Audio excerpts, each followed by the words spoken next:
Salvador, sur la voie de la démocratie et sur fond de guérilla, Napoléon Duarte, démocrate chrétien, remporte l'élection présidentielle aux dépens de l'extrême droite. L'opposition enlève un nouveau bastion communiste en banlieue parisienne. Françoise Richard, RPR, gagne l'élection municipale de Noisy-le-Grand dès le premier tour. L'anniversaire de Dien Bien Phu, 30 ans après, le témoignage du général Bijard. Moisson de médailles pour le judo français au championnat d'Europe. Thierry Ray, ancien champion du monde et champion olympique, décide lui d'abandonner la compétition. Madame, monsieur, bonsoir. 2 assassinats en moins de 24 heures en plein Paris. Samedi soir, un Algérien de 34 ans, hier soir, un Français de 19 ans. 2 morts en plein Paris, tout près de la gare de Lyon, dans l'îlot Chalon, un quartier promis à la rénovation depuis 1928 et où s'entassent aujourd'hui dans la misère plusieurs milliers de gens. Malgré des opérations de police répétées et spectaculaires, il y en a eu une encore tout à l'heure, l'îlot Chalon est la plaque tournante de toutes sortes de trafics. Michel Perrault. Après les 2 morts du week-end dernier, nouvelle opération dissuasion cet après-midi dans l'îlot Chalon. Dès 15h, un escadron de CRS investit le quartier. Objectif, débusquer trafiquants et consommateurs de drogue.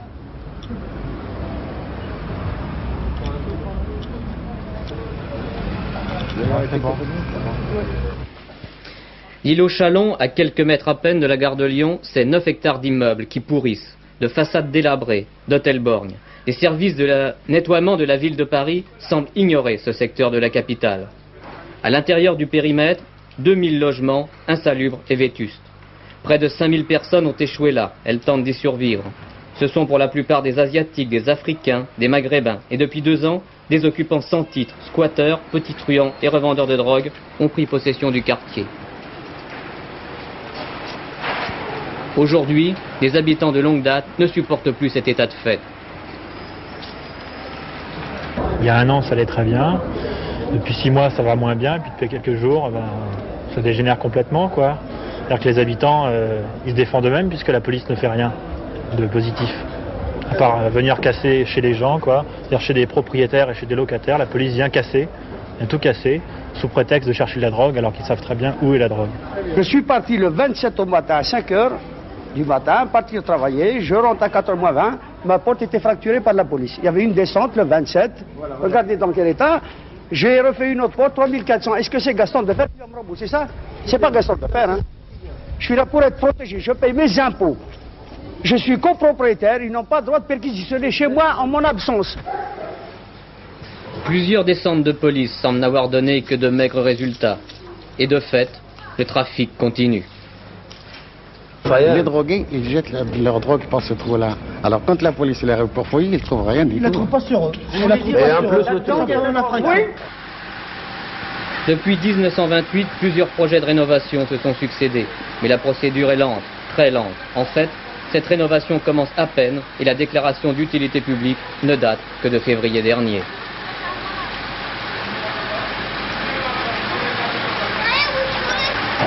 Tout ce qui est entre passage Raguineau, passage Gadebois, rue Chalon et avenue Dominil sera démoli avant la fin de cette année. En même temps, nous allons commencer à démolir du côté du passage Brunois et de l'impasse Chalon. Le relogement, la mairie est capable d'y faire face. Il sera fait aussi bien par le bureau d'aide sociale de Paris pour ce qui concerne la clientèle émigrée que pour les personnes âgées. Il sera fait par les offices d'HLM. Encore faut-il que les loyers proposés par les HLM soient à leur portée. Quant au commerce de la drogue, il n'en sera sans doute que déplacé. Bilan de l'opération policière de cet après-midi, 18 interpellations, dont 12 pour possession de stupéfiants. En tout cas, la polémique est ouverte. La mairie de Paris affirme dans un communiqué que la rénovation de l'îlot Chalon constitue une priorité absolue et met en cause le retard de la préfecture à déclarer l'opération d'utilité publique. La préfecture rétorque que la ville de Paris a tardé à lui envoyer les documents nécessaires. Enfin, les élus communistes accusent la municipalité de n'avoir rien fait et réclament le démarrage de la rénovation. Dans notre dernier journal à 23h15, un débat sur les problèmes de l'urbanisme et de la sécurité opposera Roland Castro, l'architecte chargé de la rénovation des banlieues, à Max Florentin, représentant de l'association Légitime Défense.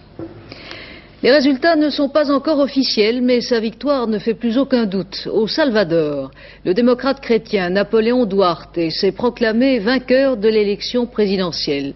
Un résultat qui, dans ce petit pays d'Amérique centrale déchiré entre la guérilla et l'extrême droite, est un gage d'espoir. Bernard Benyamin. San Salvador la nuit dernière, Napoléon Duarte réalise le rêve de sa vie, devenir président élu du Salvador. Depuis quelques minutes, en effet, les jeux sont faits. Le leader de la démocratie chrétienne totalise plus de 55% des voix contre son adversaire, Roberto de Buisson. À 58 ans, cet orateur redoutable, dont on dit qu'il a la politique dans le sang et le goût du pouvoir, va devoir prendre en main les destinées du plus petit pays d'Amérique centrale.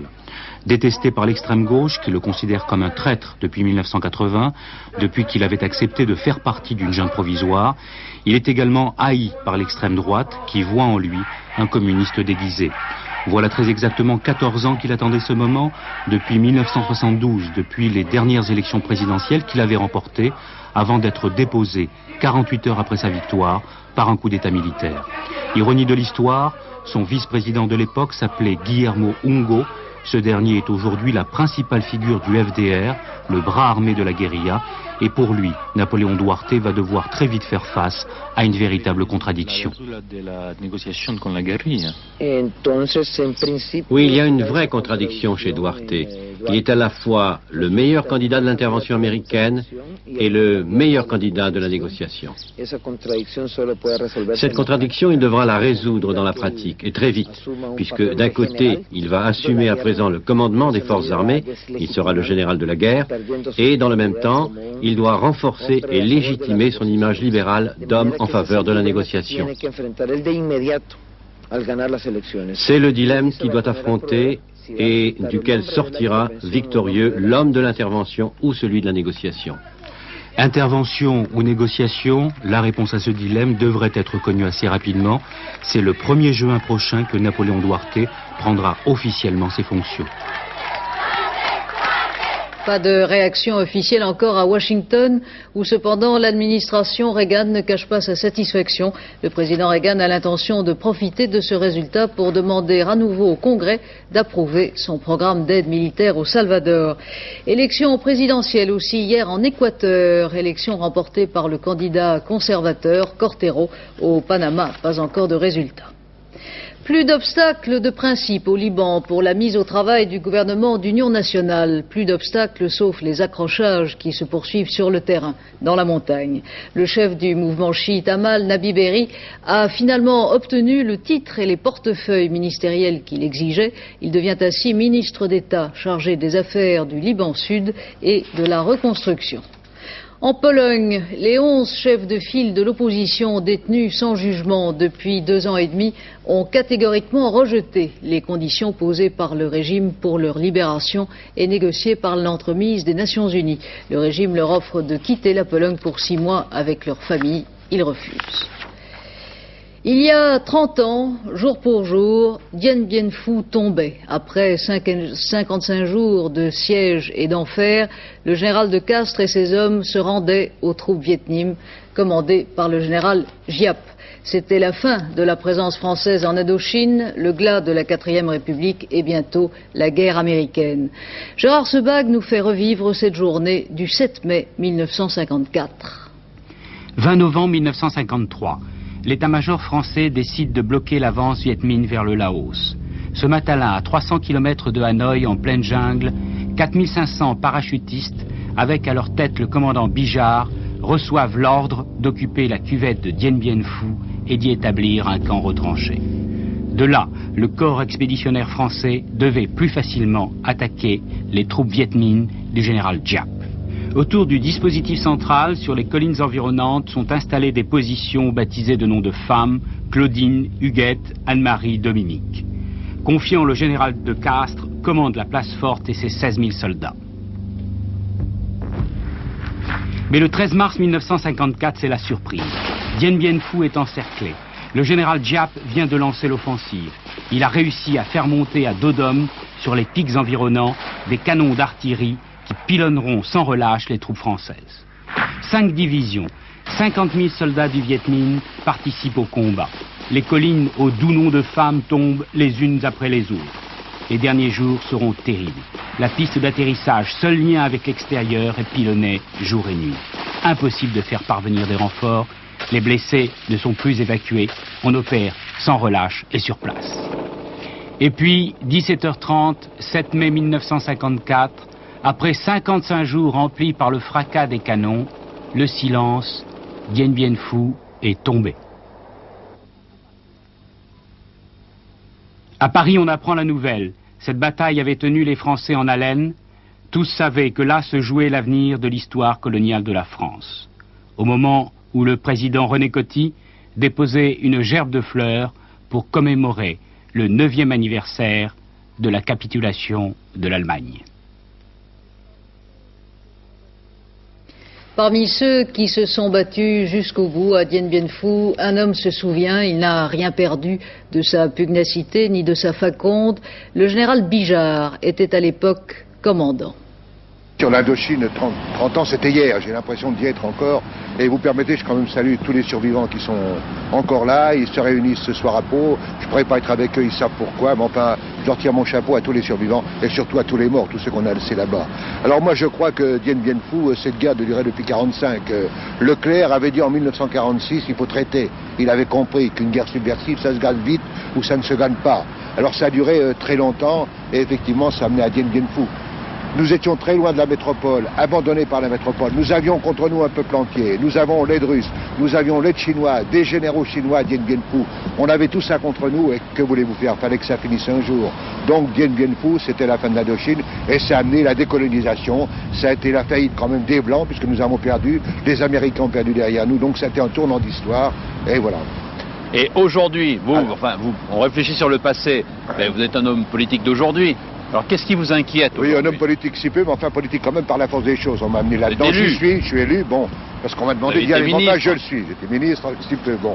Alors moi je pense que dans le contexte actuel, vivre sur un passé c'est une chose, il faut se raccrocher, mais il ne faut pas vivre pour un passé. Alors pour moi ce qui compte, toute ma vie, ça a été la patrie. On m'a appris à l'école, mourir pour la patrie, c'est le sort le plus beau, le plus d'envie. Ça peut paraître idiot, mais moi, je suis là-dessus. Alors, je vis, moi, pour le monde de la liberté, parce qu'il y a deux mondes. Il y a le monde des goulags et il y a le monde libre. Et moi, je me bats pour la liberté. Et quand on voit ce combat, ben moi, je le continue.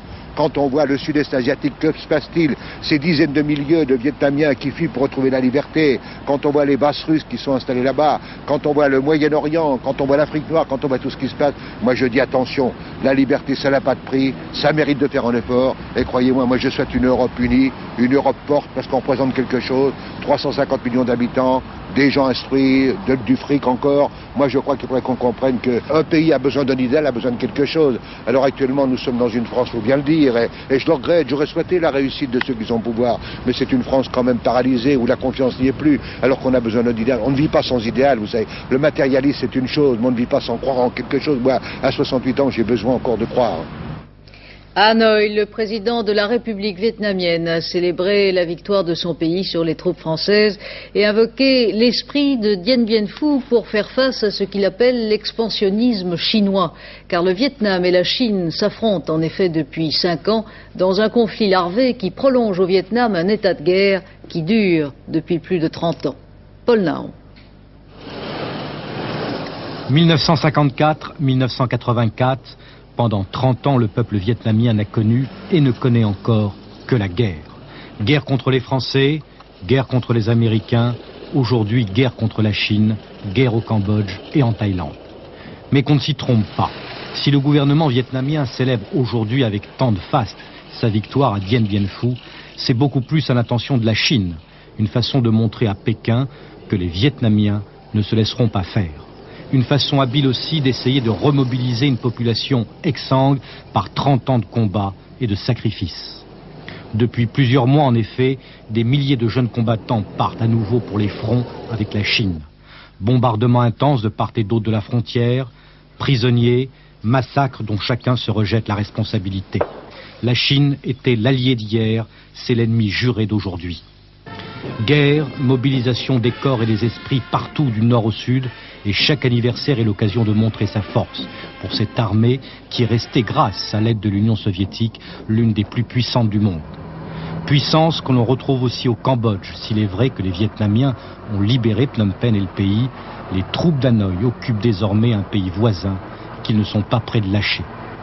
De victimes, les Vietnamiens sont devenus les nouveaux expansionnistes de l'Asie, sans oublier la guerre contre l'ennemi intérieur, ceux qu'on envoie pour une période indéterminée en camp de rééducation, ceux qui fuient par la mer, décidément, pour le Vietnam, une paix introuvable et impossible. Un autre anniversaire demain, celui de la capitulation allemande du 8 mai 1945. Les principales cérémonies auront lieu demain, mais dès aujourd'hui, le secrétaire d'État chargé des anciens combattants, Jean Lorrain, a déposé une gerbe au Mont-Valérien avant de présider sur les Champs-Élysées et à l'Arc de Triomphe la cérémonie des flambeaux du relais, à laquelle participaient les porte-drapeaux des anciens combattants et résistants. Élection municipale à Noisy-le-Grand hier, à la suite de l'inversion des résultats de mars 83 par le Conseil d'État, le Parti communiste et l'Union de la gauche ont perdu dès le premier tour une nouvelle ville de plus de 30 000 habitants, la 7e depuis mars 83. La candidate du RPR, Françoise Richard, a en effet obtenu près de 53% des suffrages, contre un peu plus de 36% à son adversaire communiste et un peu plus de 10% à un dissident du Parti socialiste. Jean-Louis Le Senne. 6 mairies en 1977, 15 en 1984, c'est un très très bon résultat et c'est encourageant pour l'avenir. Pour nous maintenant, les espoirs sont permis de voir un jour ce département de la ceinture rouge devenir de plus en plus tricolore.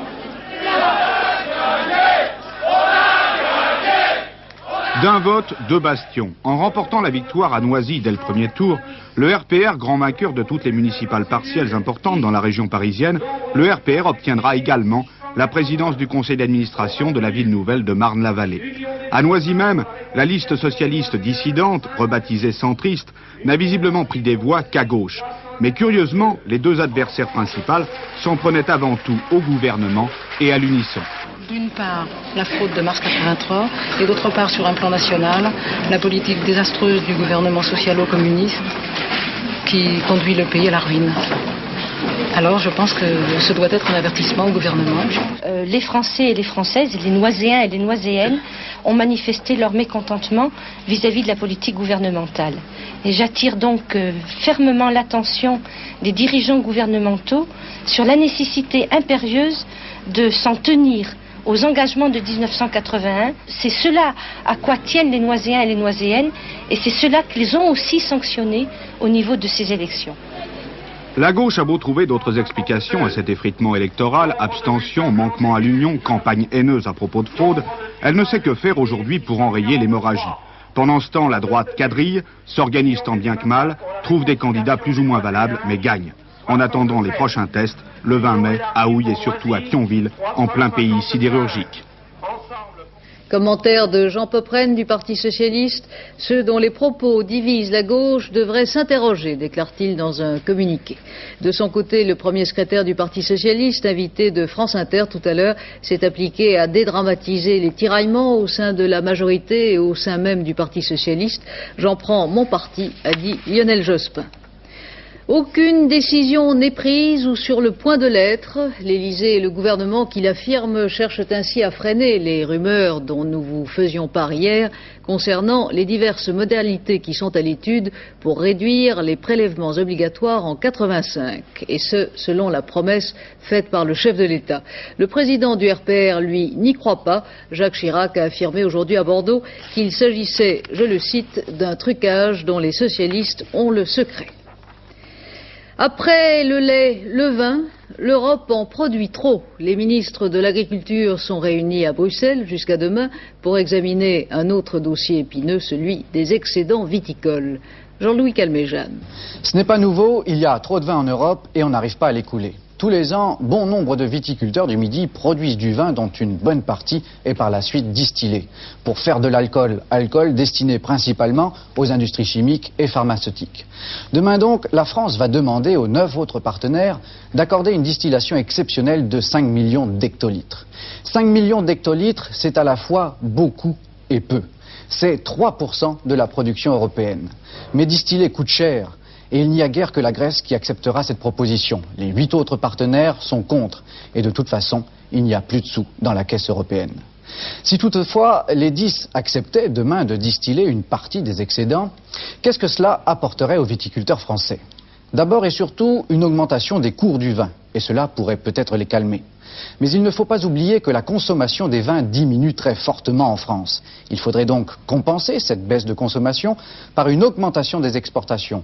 Donc, trouver des débouchés. Et sur le marché des exportations, il y a de la concurrence, à commencer par l'Italie et l'Allemagne. Mais plutôt que de devoir répéter tous les ans le même scénario, c'est-à-dire produire pour distiller, ne faudrait-il pas, une fois pour toutes, changer le système de production, à savoir produire de la qualité plutôt que de la quantité? C'est ce que va demain proposer Michel Rocard à ses 9 autres partenaires. Cela est d'autant plus important que l'Espagne et le Portugal, gros producteurs de vin eux aussi, frappent à la porte de l'Europe. Un assassinat mystérieux qui endeuille l'une des plus grandes familles aristocratiques d'Europe. Le prince Édouard Xavier de Lobkowitz, 23 ans, qui avait disparu de son domicile à Paris depuis plus d'un mois, a été retrouvé dans la Seine, atteint d'une décharge de fusil de chasse en pleine gorge et lesté d'un parpaing. Le parquet de Paris a ouvert une information pour homicide volontaire. Le judo français se porte bien, mais les 6 médailles obtenues par les Français au championnat d'Europe de judo ces derniers jours à Liège, ces 6 médailles ne font pas le bonheur de tous. Thierry Ray, l'un des athlètes les plus titrés en France, vient en effet d'annoncer qu'il prenait sa retraite à 24 ans. Thierry Ray, plusieurs fois champion de France, champion d'Europe, champion du monde, champion olympique, n'ira pas à Los Angeles. Dominique Ledoux.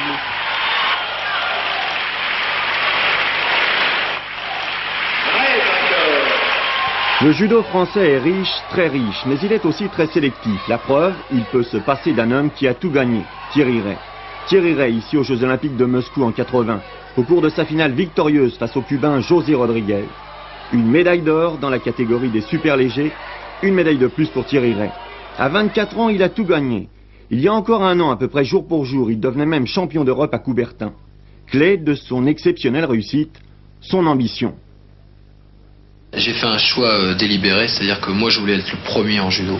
Ça passe, être le premier, c'est une motivation déterminante mais très fatigante. Une fatigue peut-être davantage morale que physique. Et puis dans sa catégorie, la concurrence est sévère. Hier Guy Delvin, aujourd'hui Marc Alexandre, le nouveau champion de France. Marc Alexandre qui a confirmé au cours du week-end dernier qu'il était devenu le numéro 1 des mi-légers en remportant les championnats d'Europe. Comme convenu avec la fédération, Thierry Ray dépassé se retire donc de la compétition. Nous ne protégeons personne et nous ne bousculons personne non plus, et la remise en question est faite par les athlètes eux-mêmes. Une remise en question, oui, mais pour quel avenir ?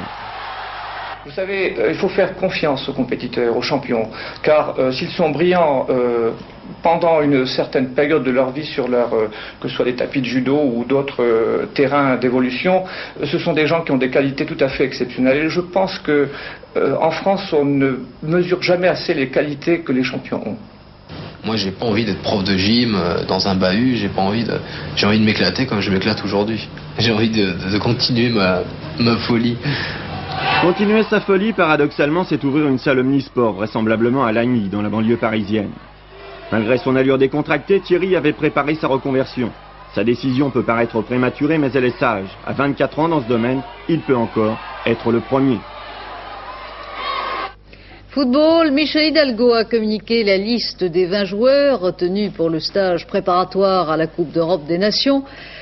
Pas de grande surprise, malgré un choix plus que difficile pour le directeur technique national. Ne sont pas retenus donc Ettori, Tempeh, Girard, Stopira, Anziani et Garande, pourtant le meilleur buteur du championnat de France. Les pronostics de Pierrette Bresse pour le tiercé de demain à Maisons-Laffitte. Le 5, le 6, le 12, le 3, l'As, le 15, le 9 et le 4, un non partant, le 17. Ce sont des œuvres jusqu'ici inconnues en France que vous pourrez admirer à partir du 9 mai prochain au Salon des artistes français au Grand Palais à Paris. Les musées soviétiques ont en effet envoyé pour cette exposition quelques-uns des chefs-d'œuvre de la peinture et de la sculpture moderne qu'ils détiennent. Georges Bortoli est allé les découvrir sur place.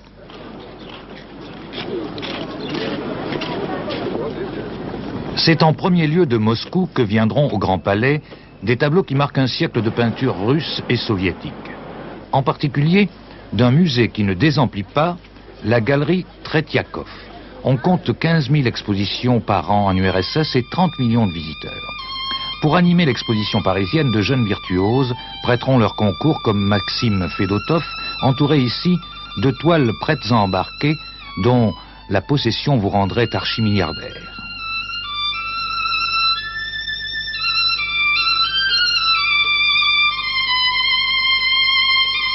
Le grand Malevitch, impressionniste en 1900, ensuite cubiste, inventant l'art suprême avec le carré noir, puis revenant au figuratif dans les années 30.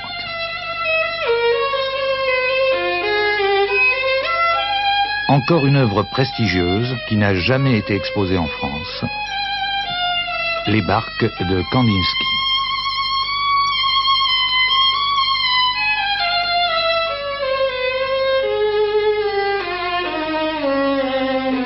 Vous reconnaissez Chagall, les amants au-dessus de la ville, qui seront du voyage,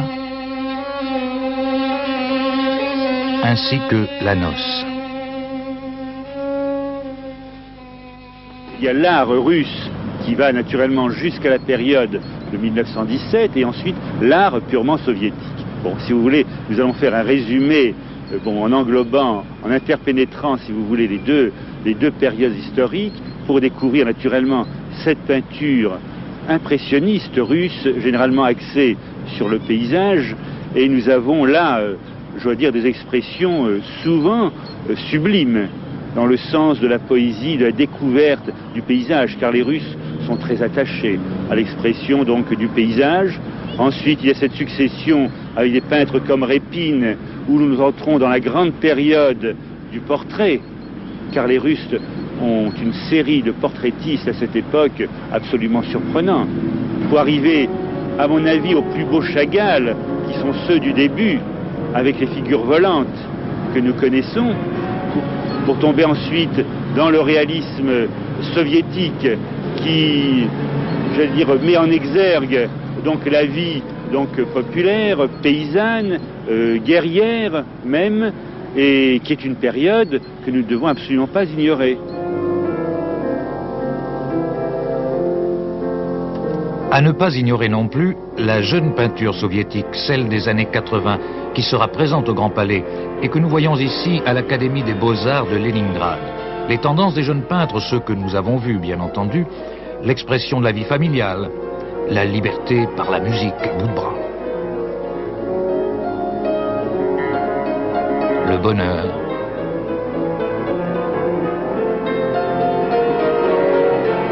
La paix de la plage et de la plage à la neige comme par un beau dimanche calme sur l'esplanade Gorki.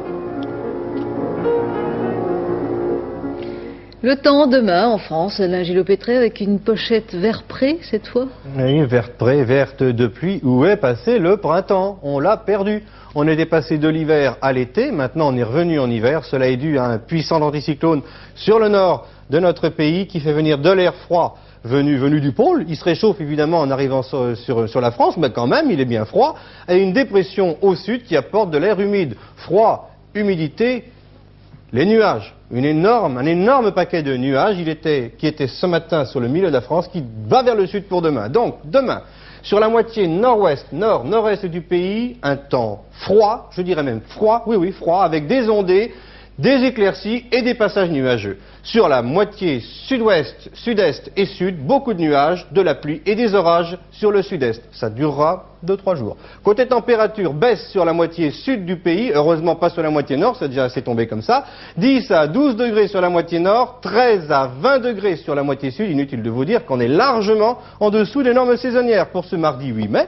3 minutes de soleil en plus demain, levé à Paris 6h18, couché 21h16, c'est le premier quartier de lune. Un rappel, c'est la victoire de 1945 et on comprend qu'à l'époque, elle fut désirée, c'est également la Saint-Désiré. À 23h15, c'est Jacques Ségui qui vous présentera notre dernière édition. Demain, 12h45, antenne de midi avec Daniel Bilalian. Et Bernard Rapp vous retrouvera demain à 20h. Très bonne soirée sur Antenne 2. À la semaine prochaine.